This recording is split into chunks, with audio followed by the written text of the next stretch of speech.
இந்த கடலில் இருந்துதான் என் அன்பு தம்பி தங்கைகளே, இதை பாருங்கள். 350 ஆண்டுகளுக்கு முன்பு ஒரு செல் உயிரி, நீங்கள் படித்திருப்பீர்கள். இதை பிரசவித்த நம் தாய் கடல். அதனால்தான் அவள் கடல் அம்மா. உலக உயிரில் முதல்ல பிரசவித்த தாய் அவள்தான்.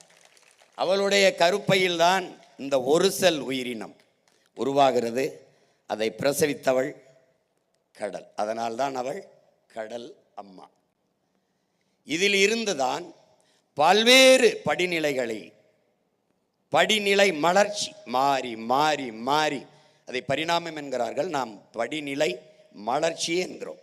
மாறி மாறி ஒவ்வொரு காலகட்டத்திலும் பல ஆயிரம் ஆண்டுகள், பல லட்சம் ஆண்டுகள் அப்படி மாறி மாறி மாறி மாறி பல்வேறு படிநிலைகளில் பல்வேறு வடிவங்களை பெற்று மாறி வருவதை பாருங்கள். நிலப்பரப்பில் தோன்றிய எல்லா உயிர்களும் வளர்ச்சியடைய ஆதித்தாயான அந்த கடலே காரணமாக இருக்கிறார்.